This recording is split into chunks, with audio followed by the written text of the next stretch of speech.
The new European Commission has finally received the green light thanks to an agreement reached between the three major centrist groups. The EPP Conservatives, Social Democrats and Liberals of Renew have signed a coalition agreement, but there is no guarantee it will be followed. In fact, EPP reserves the option to vote on legislative texts by occasionally aligning itself with the far-right groups. The only way to get to a stable majority is work as pro-Europeans together. And very clearly, by this statement, they're not doing that.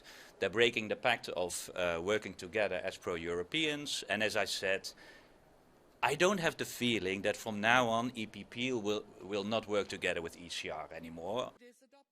The term Venezuela majority, which refers to this alternative majority in the European Parliament, made up of the EPP and the extreme right, comes from a vote by MEPs on the outcome of the Venezuelan presidential election. This alignment has allowed the EPP to recognize the Venezuelan opponent, González, as the winner of the elections, but also to relax the law on deforestation.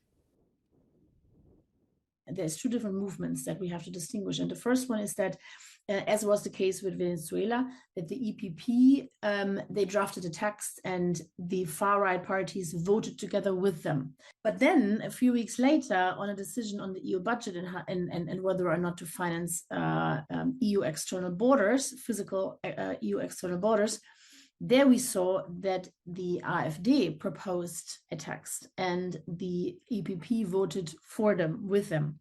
So that for the first time, that is quite a precedent.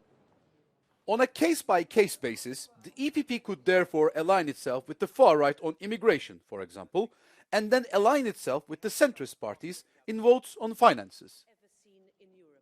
On the one hand, you can say this is good for democracy. There is more pluralism within the European integration project.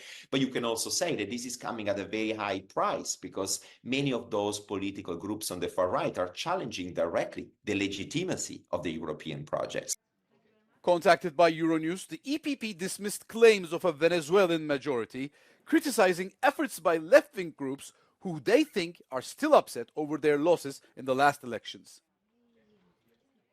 The group has assured to work with all parliamentary groups that meet three conditions: being pro-European, pro-Ukraine, and respecting the rule of law.